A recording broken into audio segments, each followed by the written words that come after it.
Pranams to Master. Pranams to dear brothers and sisters. So,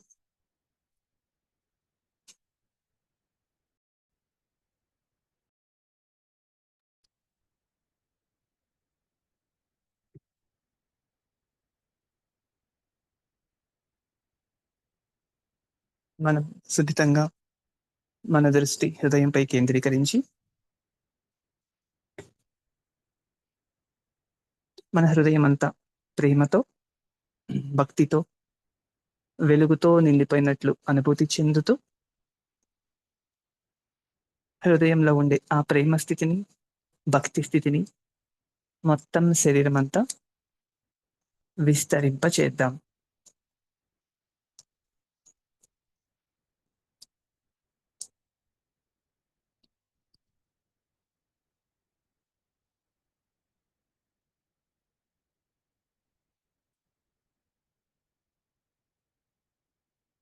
మన శరీరం మొత్తాన్ని, అలాగే మన వ్యవస్థ, మన శరీరం, మన సూక్ష్మ శరీరాలు, మన అవయవాలు, మనలో ఉండే ప్రతి అణువు, ప్రతి కణాన్ని, ప్రతి కణాన్ని ప్రేమగా గమనిస్తూ మన ప్రేమని మన వ్యవస్థకి అందిద్దాం. మనల్ని మనం ప్రేమగా గమనించుకుంటూ ఇలా గమనిస్తున్నప్పుడు మన వ్యవస్థ మనకు భగవంతుని ద్వారా అందించబడిన ఈ సిస్టమ్ ఎలా స్పందిస్తుంది, ఆ స్పందనని గమనిద్దాం. మనం ఇవాళ ప్రేయర్ని 3 సార్లు చేసుకుంటున్న ప్రతిసారి కూడా ఒక రకమైన ప్రతిస్పందన స్థితి మనలో కలుగుతుంది. ఆ స్థితిని గమనించే ప్రయత్నం చేద్దాం. సో, ఆ స్థితిని గమనించాలి కాబట్టి మనం ఇబ్బంది పడుతూ కాకుండా ప్రేమగా ఒక సాక్షిభూతంగా అంటే ఊరికే చూడాలంటే చూడాలి అంతే. అక్కడ మార్పుని గమనించగలిగితే ఓకే. అక్కడ ఎలాంటి మార్పుని గమనించలేకపోయినా సరే. ఇక్కడ మనం తీసుకోవాల్సిన ఇంకో చిన్న జాగ్రత్త ఏంటంటే గమనించాలి అంతే. గమనించగలిగినా ఓకే. గమనించలేకపోయినా ఓకే. ఒకవేళ మనలో ఎవరికన్నా గమనించలేకపోతే, అయ్యో! నేను గమనించలేకపోతున్నాను, నాకు రావట్లేదేమో, నేను సరిగ్గా చేయట్లేదేమో అని ఆలోచించాల్సిన అవసరం ఎంత మాత్రమూ లేదు. మరి గమనించలేకపోయినా కూడా వస్తుందా? వస్తుంది. గమనించలేకపోతే నష్టమేం లేదా? ఏం నష్టం లేదు. మనం ఈ ప్రక్రియ చేసేది గమనించడం కోసం కాదు కదా! ఆ ఔట్‌పుట్ లేదా ఆ ప్రతిఫలం ఏంటి అని పరిశీలిస్తున్నాం. మనం పరిశీలించకపోయినా, గమనించినా, గమనించకపోయినా ఆ ప్రేయర్ చేస్తే వచ్చే ఆ యొక్క ప్రభావం మన అకౌంట్‌లో కలిసిపోతుంది. మనం సంపాదించుకున్న డబ్బులు మనకు తెలియకుండానే మనకి మన బ్యాంక్ అకౌంట్‌లో ఎవరో ఏసినట్లుగా ఈ ప్రక్రియని ప్రేమగా చేయడం ద్వారా దీని యొక్క ప్రభావం, దీని ఫలితం మన స్పిరిచ్యువల్ అకౌంట్, ఆధ్యాత్మిక ఖాతా అనేది ఏమీ ఉండదు. అలా ఒకవేళ ఉంటే అలాంటి స్పిరిచ్యువల్ అకౌంట్‌లో స్పిరిచ్యువల్ బ్యాంక్ ఆధ్యాత్మిక సంపదను దాచుకునే బ్యాంకులో భద్రంగా జమ చేయబడుతుంది. కాబట్టి మన బ్యాంకులో ఎంత యాడ్ అవుతుంది తెలుసుకోగలిగితే సరే, తెలుసుకోలేకపోయినా సరే. మరి తెలుసుకోవడం ముఖ్యమా? అందులో డబ్బులేస్తూ ఉండడం ముఖ్యమా? జనరల్‌గా డబ్బులేస్తూ ఉండడమే ముఖ్యం. కాబట్టి మనం కూడా అది చేద్దాం. సో, మొదటగా మనకి దశనిమల్లో చెప్పినట్లు ప్రేమ, భక్తి నిండిన హృదయంతో ప్రార్థనా ధ్యానాన్ని ప్రారంభించాలి. కాబట్టి ఒకసారి మనల్ని మనం పరిశీలించుకుంటూ, మరి నేను ఎలా చేస్తున్నాను ప్రార్థన? ప్రేమతో చేస్తున్నానా? టైం అయిపోతుంది. హడావిడిగా చేయాలి కాబట్టి గంట సమయం ఉంది. ఆ గంట సమయంలో చేసి పక్కన పడేయాలి. అలా చేస్తున్నానా? హడావిడిగా గంట సేపు చేయడం కన్నా ప్రశాంతంగా, ప్రేమతో, అనుభూతి చెందుతూ చేస్తే అలా ప్రేమతో చేసేది మరింత ఫలితాన్ని ఇస్తుంది అని మనకు హార్ట్‌ఫుల్‌నెస్ పుస్తకంలో కూడా ఉంది. మనకి మనందరికీ తెలిసిందే. మనం ఒక పనిని ఎలాంటి వైఖరితో చేస్తున్నాం అనేది ముఖ్యం. మన వాడుక భాషలో చెప్పుకోవాలంటే ఒకళ్ళకి అన్నం పెట్టాలి. ప్రేమతో తినండి అంటున్నామా? అక్కడ అన్నం పెట్టాను తిను అలా అంటున్నామా? అక్కడ అన్నం ఉంది తినేసి ఎళ్ళిపో. ఈ 3 సందర్భాల్లో కూడా అన్నం పెట్టడం, వాళ్ళకి ఆహారం అందించడం కామన్‌గా ఉన్న పాయింటే. కానీ ఎలాంటి వైఖరితో వాళ్ళు తినాలి అని వాళ్ళని గౌరవిస్తూ ప్రేమగా తినమంటున్నామా? అక్కడ అన్నం ఉంది తినేసేయి ఇలా అంటున్నామా? ఓకే. సో, మనం ఒక మనిషిని అన్నం తినాలనుకుంటే ప్రేమగా చెప్పినప్పుడు వాళ్ళు మన రిక్వెస్ట్‌ని అంగీకరిస్తారు. ఒక మనిషికే ప్రేమ కావాలి. ఆఫ్‌కోర్స్ అందరికీ కావాలి. మరి మనం భగవంతుని ఆయన యొక్క సారాన్ని essence of the God, essence of the divinity అంటారు. అంటే ఆ దివ్యత్వపు సారం ఆ భగవంతుడే. ఆ భగవంతుడిని మన హృదయంలో మనం నిలుపుకోవాలి అంటే ఎంత ప్రేమతో పిలవాలి. కాబట్టి అలాంటి ప్రేమతోనే పిలుస్తున్నాను అని సంకల్పం చేసుకొని హృదయమంతా ప్రేమతో, భక్తితో నిండిపోయినట్లు అనుభూతి చెందుతూ ఈ ప్రక్రియ ప్రారంభిద్దాం. ఓ మాస్టర్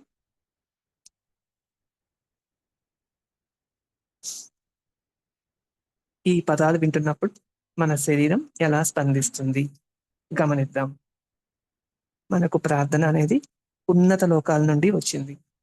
కాబట్టి ప్రార్థనలో ఉన్నత లోకాలలో ఉండే వైబ్రేషన్స్, ఉన్నత లోకాలలో ఉండే ప్రకంపనలు, తరంగాలు ఉంటాయి.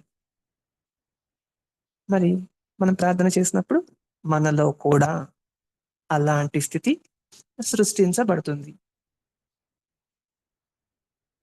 మరి ఆ స్థితి సృష్టించబడిందా లేదా? ఎలా తెలుస్తుంది? అది తెలుసుకోవడం కోసమే ప్రేమతో, భక్తితో, ప్రశాంతంగా ఉండడానికి ప్రయత్నిస్తూ కొనసాగిద్దాం. మరి అంత సూక్ష్మంగా ఉండే ప్రార్థనని గమనించాలంటే, అలాంటి స్థితిని పొందాలంటే, మనం కూడా అలాగే తయారవ్వాలి. కాబట్టి ప్రేమగా ఉండిపోయి, ప్రేమగా ప్రారంభిద్దాం. ఓ మాస్టర్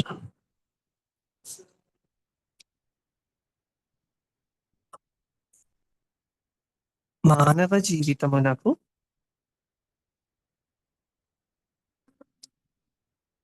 యథార్థ లక్ష్యము నీవే.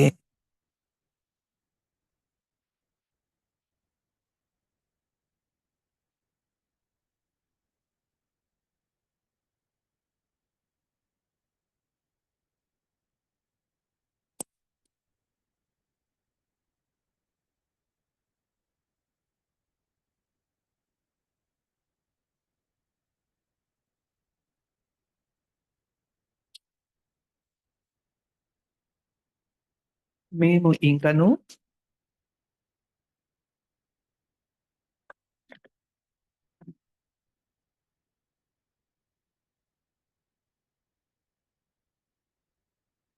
కోరికలకు బానిసలమై ఉండుట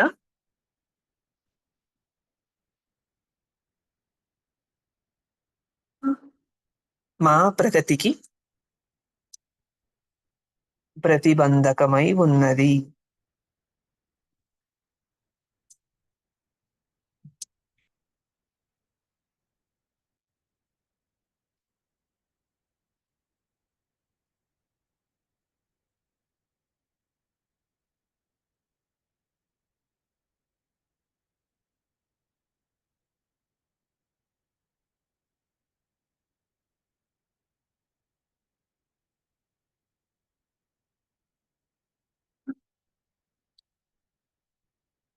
మమ్ము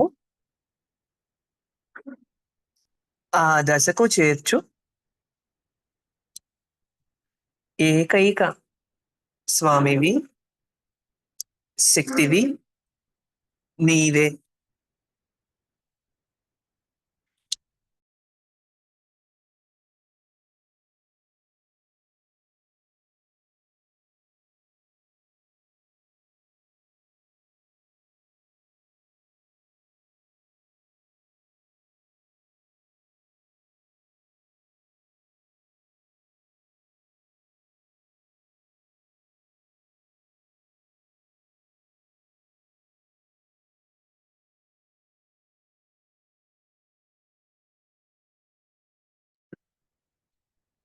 ఈ ప్రార్థన మొదటిసారి చేసినప్పుడు మనలో ఎలాంటి అనుభూతి కలిగింది?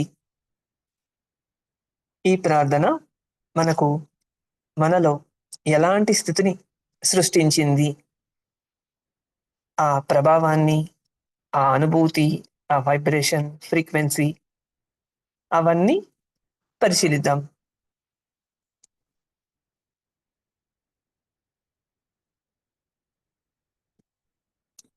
ఆ స్థితిని గుర్తుపెట్టుకునే ప్రయత్నం చేద్దాం.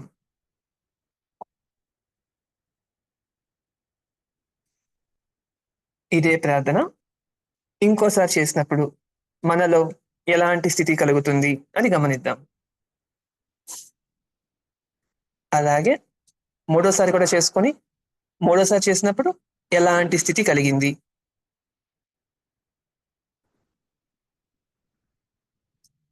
మొదటిసారి చేసినప్పుడు, రెండోసారి చేసినప్పుడు, మూడోసారి చేసినప్పుడు తేడా ఉంటుందా? ఉండట్లేదా? ఒకవేళ మార్పు ఉంటే ఎలాంటి మార్పు ఉంటుంది?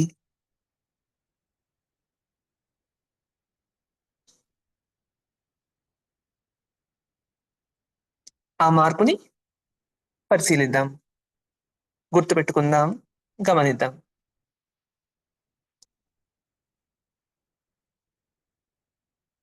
మనం ఈ ప్రార్థన సరైన పద్ధతిలో చేసినప్పుడు మనలో ఒక స్థితిని సృష్టిస్తుంది.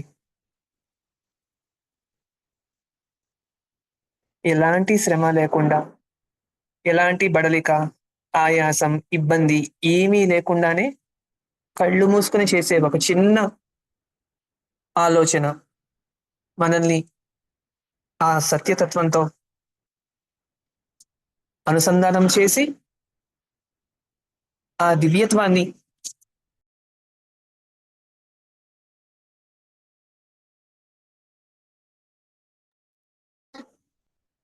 ఆ దివ్యత్వాన్ని మన లోపలికి తీసుకొస్తుంది. కాబట్టి ఇంకోసారి ప్రార్థన చేసుకుంటూ మొదటిసారికి, రెండోసారికి మనలో ఎలాంటి స్థితి కలిగింది గమనిద్దాం.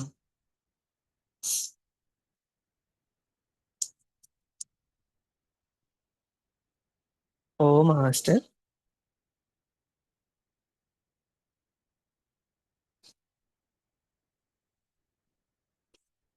మానవ జీవితమునకు యథార్థ లక్ష్యము నీవే.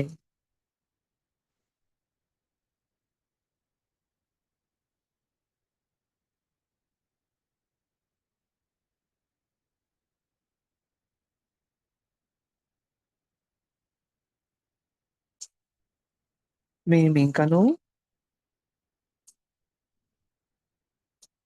కోరికలకు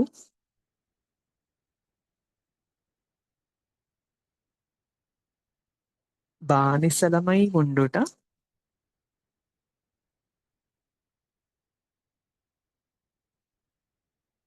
మా ప్రగతికి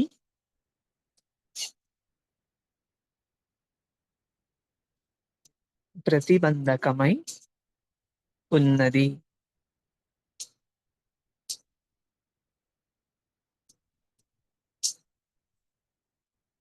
మమ్ము ఆ దశకు చేర్చు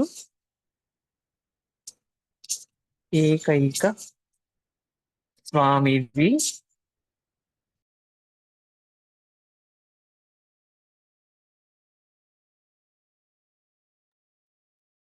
శక్తివి నీవే.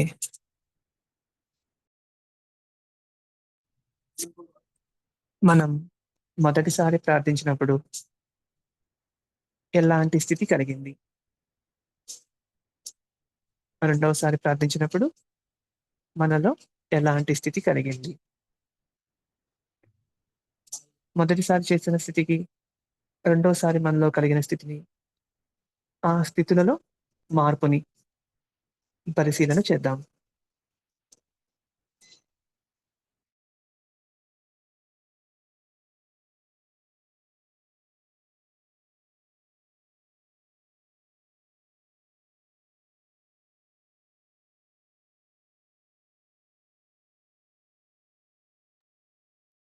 మనల్ని మనం పరిశీలన చేసుకుందాం.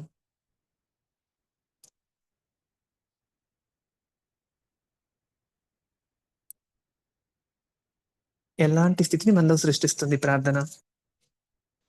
మనకు ఎలాంటి అనుభూతిని కలిగిస్తుంది?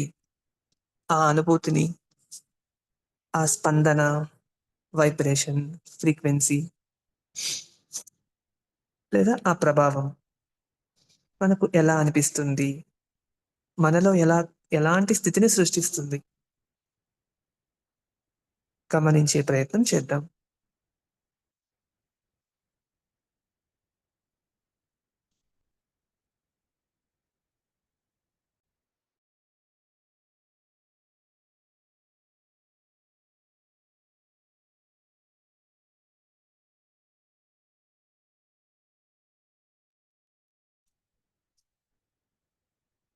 మనపై మనం దృష్టి కేంద్రీకరించి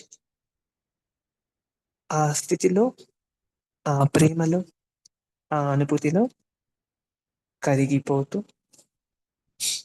లీనమైపోతూ ఆ దివ్యత్వాన్ని మనలో నింపేసుకుందాం. ఈ ప్రార్థన చేసుకుంటూ ఆ దివ్యత్వాన్ని మనతో నింపేసుకుందాం.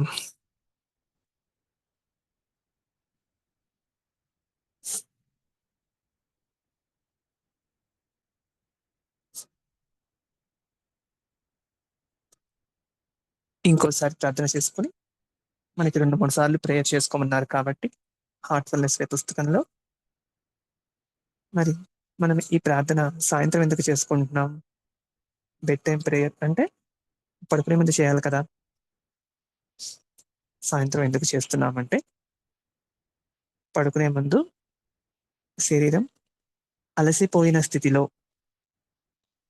ఈ ప్రకంపన, ఈ వైబ్రేషన్స్ గమనికని అనుభూతి చెందలేకపోవచ్చు. శరీరం అలసిపోయి ఉంటుంది కాబట్టి, ఎప్పుడు నిద్రపోదామా అనిపిస్తుంది. కాబట్టి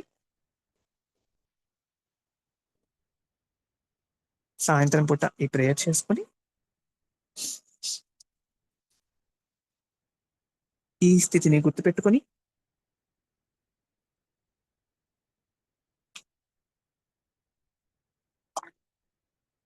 ఈ స్థితిలోనే రోజంతా ఉండడానికి ప్రయత్నం చేస్తూ, ఈ స్థితిలోనే అందరూ ఎప్పుడు ఈ స్థితిలోనే కాకుండా ప్రశాంత స్థితిలో, పరిపూర్ణమైన ప్రేమ నిండిన స్థితిలో తమను తాము మర్చిపోయి, తమని తాము కోల్పోయి, మనల్ని మనం ఇష్టపూర్వకంగా మనల్ని మనం దాచేసుకొని, మనం చేసే పనుల్లో మనం మాట్లాడే మాటల్లో, మన ప్రవర్తనలో ఆ దివ్యత్వం కనిపించేలాగా మన ద్వారా భగవంతుడు మాట్లాడితే ఎలా ఉంటుంది? ఒకవేళ భగవంతుడే ఆ పని చేస్తే ఎలా ఉంటుంది? భగవంతుడు భూమి మీద ఉంటే ఎలా ఉంటుంది? ఇవన్నీ మనం ఆయనలాగా మారిపోయి, మన మాటలో, మన చేతల్లో, మన ప్రవర్తనలో, మన ఆలోచనల్లో చివరిగా భగవంతునిలాగా మనం మారిపోవడమే ఈ యొక్క ఉద్దేశం, లక్ష్యం. నిన్న మనకు బండారా మెసేజ్ కూడా అదే. ప్రేమకు చిరునామాగా మారిపోండి. ప్రేమ స్థితిగా ప్రేమలాగా ప్రేమలో కరిగిపోండి. ప్రేమలో మునిగిపోండి. ప్రేమగా శాశ్వతంగా ఉందాం. ఇంకోసారి ప్రేయర్ చెప్పుకుంటూ, ఈ ప్రార్థన మనలో ఎలాంటి స్థితిని కల్పిస్తుందో పరిశీలిద్దాం. ఓ మాస్టర్, ఈ పదం వింటున్నప్పుడు ఎలా అనిపిస్తుంది?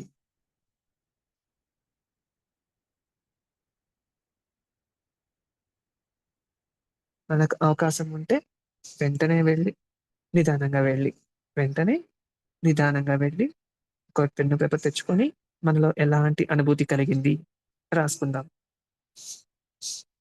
లేదంటే మన వాట్సాప్‌లో ఈ అనుభూతిని గమనించుకొని వాట్సాప్‌లో అయినా టైప్ చేసి పెట్టుకుందాం.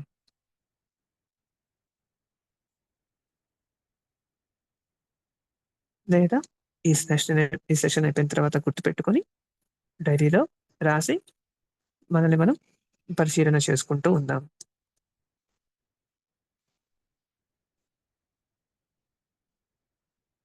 ఓ మాస్టర్, మానవ జీవితమునకు యథార్థ లక్ష్యము నీవే.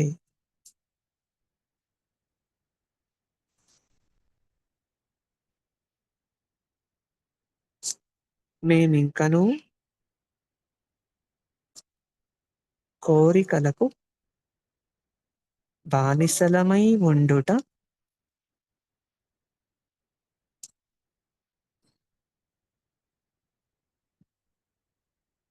మా ప్రగతికి ప్రతిబంధకమై ఉన్నది.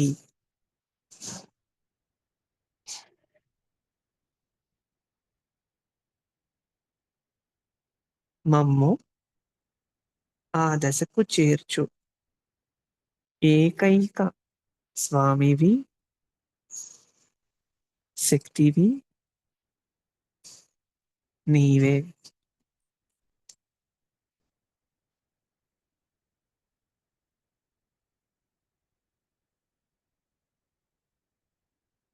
ఈ వైబ్రేషన్స్‌లో మనల్ని మనం కోల్పోతూ, కరిగిపోతూ,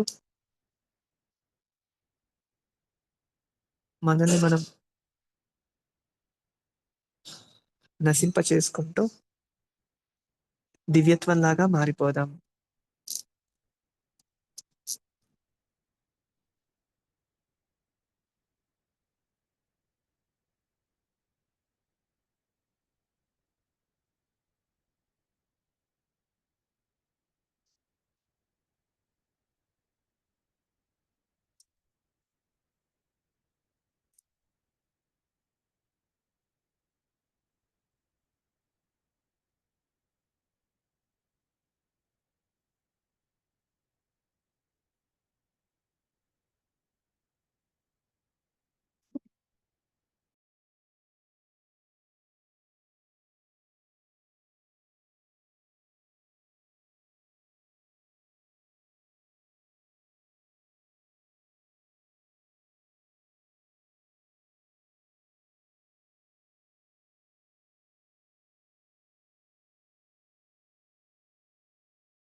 ఈ స్థితి మన శరీరమంతా ప్రసరిస్తున్నట్లు అనుభూతి చెందుదాం.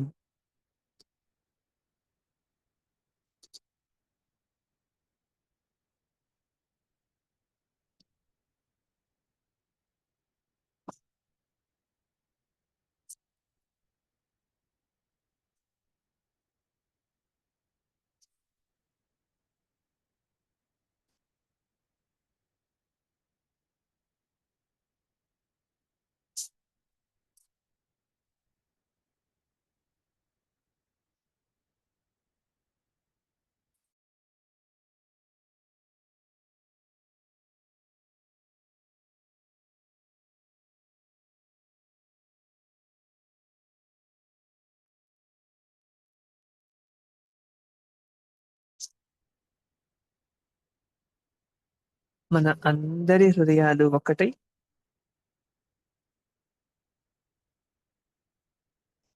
మనందరం మాస్టర్ గారి హృదయంతో అనుసంధానం అయినట్లు, అందరం మాస్టర్ గారి హృదయంతో అనుసంధానం అయ్యాం కాబట్టి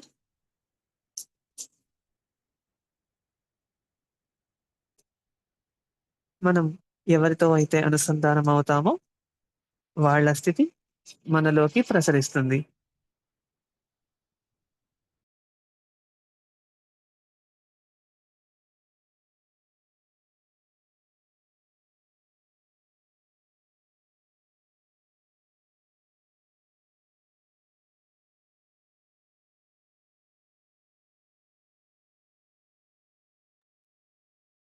కాబట్టి మనం మనందరం మాస్టర్ గారి హృదయంతో మాస్టర్ గారితో అనుసంధానం అయ్యాం కాబట్టి ఆయనలో ఉండే స్థితి, ఆ ప్రశాంతత, ప్రేమ,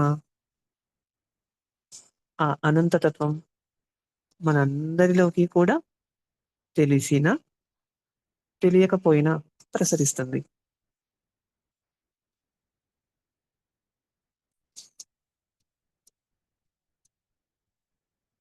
మార్పు అనేది ఇవాళ కాకపోతే రేపైనా ఖచ్చితంగా కనిపిస్తుంది, వస్తుంది. ఇలా మన సృష్టిలో ఉండే సకల జీవులు, సకల ప్రాణులు, చరాచర జీవులు,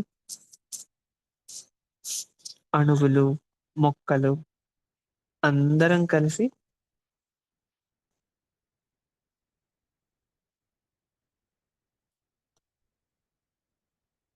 మన మాస్టర్ గారు ఆరోగ్యంగా ఉండాలి,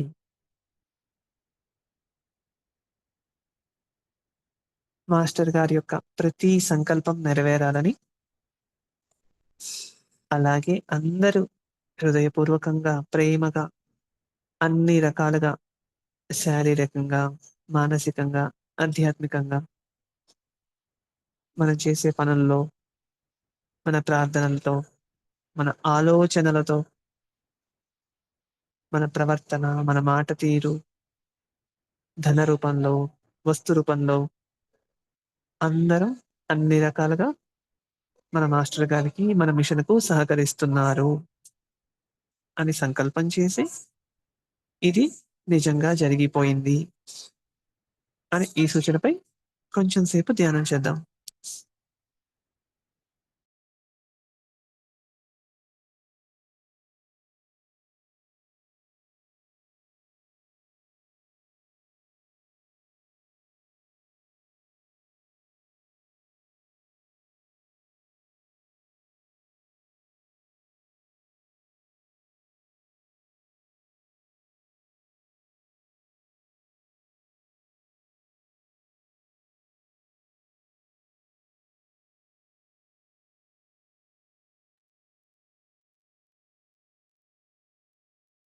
అందరి హృదయాలు ప్రేమతో, భక్తితో నిండిపోయాయి.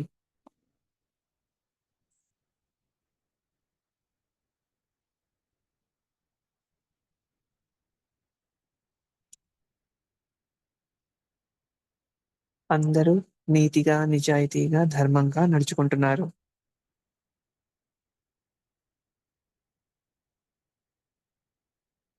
సృష్టి అంతా ఈ స్థితిలో శాశ్వతంగా ఉంది.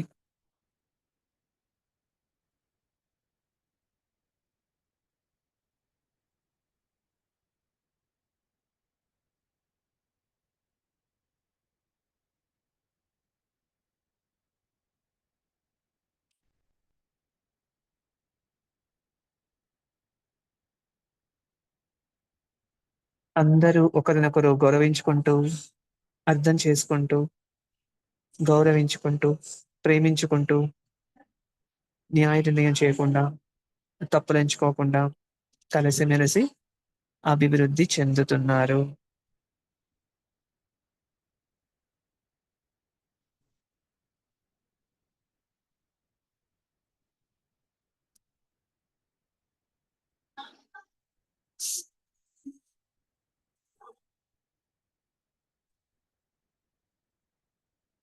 పరతత్వంపై నిజమైన తపన గల వారందరూ మాస్టర్ గారి పట్ల ఆకర్షింపబడుతున్నారు.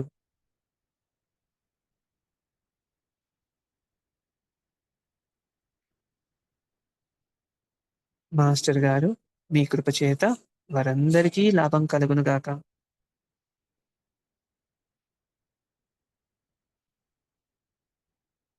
మన దేశాన్ని, ప్రపంచాన్ని పట్టి పీడిస్తున్న రుగ్మతలు, ఉపద్రవాలు అన్నీ తొలగిపోయి, మన భూమి, సృష్టి అంతా కూడా మాస్టర్ గారి కృపతో, ఆయన కృపా వలయంలో,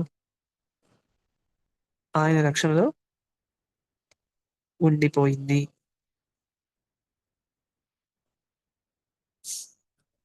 భూమి అంతా మాస్టర్ గారి కృపతో నిండిపోయినట్లు, భూమి చుట్టూ మాస్టర్ గారి కృప ఒక షీల్డ్ లాగా, ఒక వలయం లాగా నిండిపోయి ఉన్నట్లు అనుభూతి చెందుతూ భావన చేద్దాం.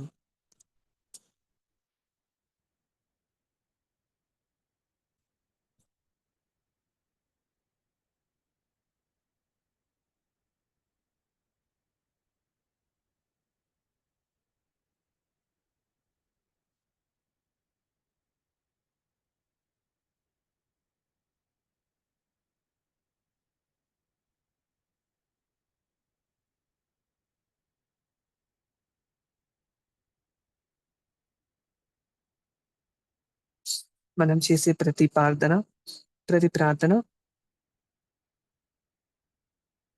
ఒక ఆలోచన. ప్రతి ఆలోచన ఒక ప్రార్థన. కాబట్టి మనం ప్రార్థన సరైన పద్ధతిలో చేసినప్పుడు, మరి సరైన పద్ధతి అంటే ఏంటి? ప్రేమతో, భక్తితో హృదయాన్ని నింపేసుకొని, ఆ స్థితిలో మనం ప్రార్థన ప్రారంభిస్తే, ప్రార్థన కూడా పూర్తి కాకముందే ఒక్కొక్కసారి మనం ధ్యానంలోకెళ్ళిపోతాం. ఆ దివ్యత్వాన్ని మనలోకి, మన హృదయంలోకి, మన శరీరంలోకి ఆహ్వానిస్తున్నాం. దివ్యత్వం లేదా భగవంతుడు. మరి భగవంతుడి స్థితి ఏంటి? మన శాస్త్రాల్లో చెప్పినట్లు ప్రశాంత స్థితి, నిర్మల స్థితి, నిశ్చల స్థితి. అలాంటి నిశ్చల స్థితిని మనం కోరుకుంటున్నప్పుడు, అలా మనం మారిపోవాలనుకున్నప్పుడు, ముందుగా ఆ స్థితిని మనలో మనం సృష్టించుకొని, అలాంటి స్థితిలో ప్రార్థించాలి. ప్రేమగా, నిశ్చలంగా, నిర్మలంగా ఉంటూ, దివ్యత్వాన్ని ఆహ్వానించినప్పుడు, ఆ దివ్యత్వం మన హృదయంలోకి, హృదయం నుంచి మన శరీరమంతా విస్తరిస్తుంది.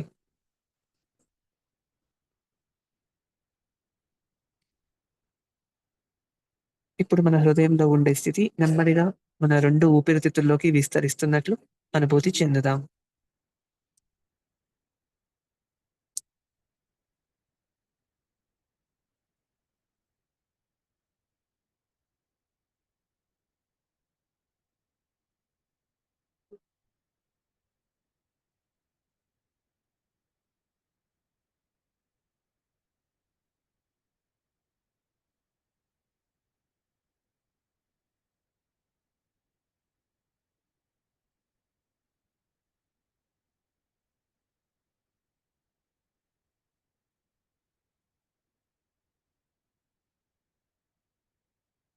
మన హృదయం ద్వారా రక్తం అనేది శరీరమంతా ప్రసరిస్తుంది.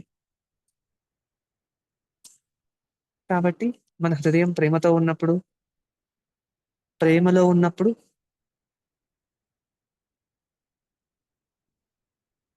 ఆ ప్రేమ శరీరమంతా ప్రసరిస్తుంది. మరి ఇప్పుడు మన హృదయం ఎలాంటి స్థితిలో ఉంది గమనించుకుందాం. అలాగే ఇప్పుడు ఓకే. ఉదయం పూట నిద్ర లేచిన తర్వాత ఎలాంటి స్థితిలో ఉన్నాం? ఓవరాల్‌గా రోజంతా మన హృదయం ఎలాంటి స్థితిలో ఉంటుంది? రోజంతా ప్రేమగా ఉంటున్నామా? రోజంతా ఆలోచనల్లో మునిగిపోతున్నామా? రోజంతా ఆనందంగా ఉంటున్నామా? గమనించుకుందాం.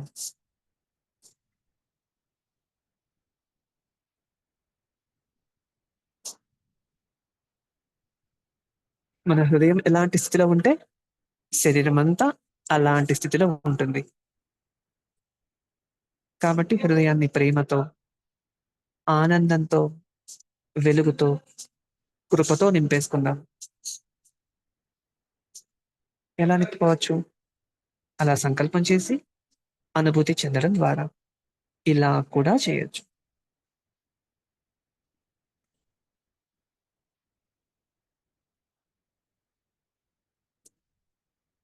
హృదయంలో ఉండే ఈ ప్రేమ, ప్రశాంతత నెమ్మదిగా మన 2 ఊపిరితిత్తుల్లోకి విస్తరిస్తుంది. తద్వారా మన ఊపిరితిత్తులు ప్రేమతో, ప్రశాంతంగా, ఆరోగ్యంగా, ఆనందంగా కూడా ఉన్నాయి. నెమ్మదిగా ఈ స్థితి మన తల మొత్తం విస్తరిస్తుంది. మన ఊపిరితిత్తులు ప్రేమగా ఉన్నాయి కాబట్టి, ఆక్సిజన్ ఊపిరితిత్తుల నుండి శరీరమంతా విస్తరిస్తుంది కాబట్టి, శరీరమంతా కూడా ప్రేమమయంగా మారిపోతుంది. మన మెదడుని ప్రేమతో నింపేద్దాం. ఇప్పుడు మన మెదడు ప్రేమతో నిండిపోయింది. కాబట్టి, మనం తీసుకునే ప్రతి నిర్ణయం ప్రేమమయంగా మారిపోయింది. అలాగే మన మెదడు మాత్రమే కాకుండా, మన సృష్టిలో ఉన్న అందరి మెదళ్ళు, అందరి హృదయాలు,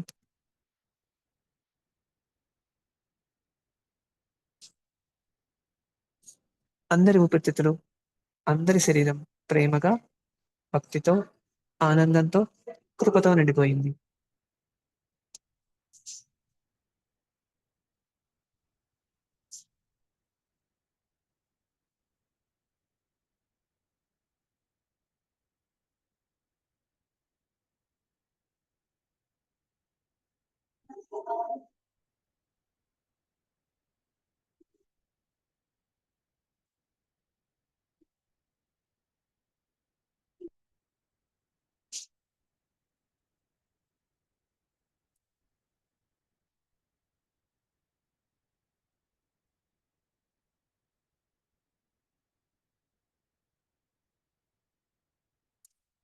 ఇలా మనం ప్రశాంత స్థితిలో ఉండడం ద్వారా, మన హార్ట్ బీట్, గుండె కొట్టుకునే వేగం క్రమబద్ధంగా మారి ఆయుష్ పెరుగుతుంది.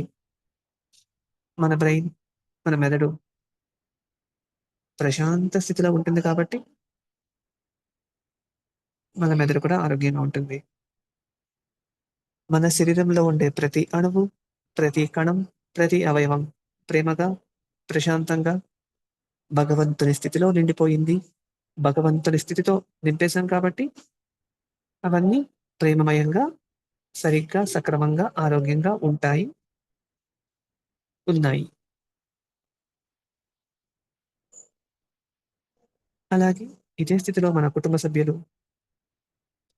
జంతువులు, మొక్కలు, పంచభూతాలు, సృష్టి అంతా నిండిపోయింది.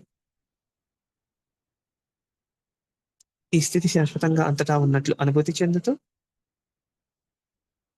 మనం ఈ స్థితిలో ఎంతసేపు ఉండగలిగితే అంతసేపు ఉండి, మన పనులు ప్రారంభించుకుందాం. ఒకవేళ ఉండాలనుకుంటే ఎవరైనా ఉండొచ్చు. కొన్ని క్వెషన్ ఆన్సర్స్ పెట్టుకుందాం. ఎవరైనా అడగాలనుకుంటే అడగొచ్చు.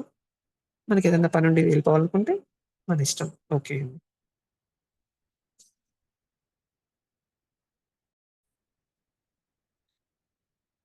మనకి చాలా కాలం మిషన్‌లో ఉన్నా కూడా కొంతమందిని అప్పుడప్పుడు ఇబ్బంది పెట్టే అంశం ఏంటంటే ధ్యానంలో ఆలోచనలు. అవి రాకుండా ఉంటే బావుండు అనుకుంటాం. కానీ మనం ప్రేయర్‌ని ప్రేమతో చేసినప్పుడు ఆ ప్రార్థనే మనల్ని తెలియకుండానే ఆ ధ్యాన స్థితికి తీసుకెళ్తుంది.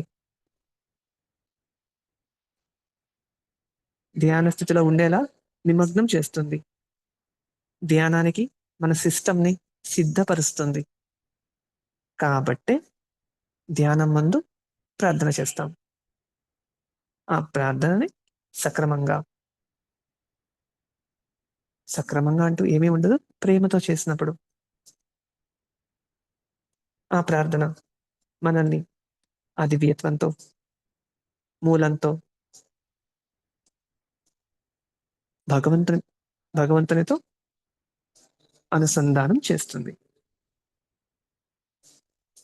ఇలా ఎప్పుడైతే ఈ ప్రార్థనలో మనల్ని మనం కోల్పోతామో, మనం కరిగిపోతామో, మనల్ని మనం కోల్పోయినప్పుడు ధ్యానంలో ఆలోచనలు ఎలా వస్తాయి? ఎక్కడి నుంచొస్తాయి? కాబట్టే మనకి దశనియమాల్లో ప్రేమ, భక్తి నిండిన హృదయంతో ప్రార్థన, ధ్యానం. ప్రార్థన చేసి ధ్యానాన్ని ప్రారంభించమన్నారు. ఆ ప్రార్థన కూడా ఎలాగా? ప్రేమతో, భక్తి ఈ 2 నిండిన హృదయంతో.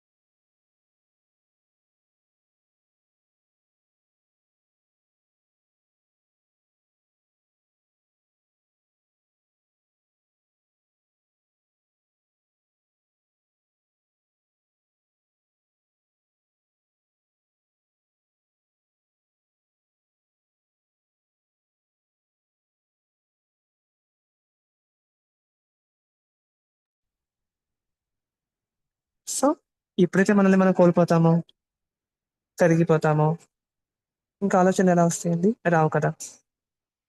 ఇలా ప్రార్థిద్దాం. ఫలితాన్ని అనుభూతి చెందుదాం.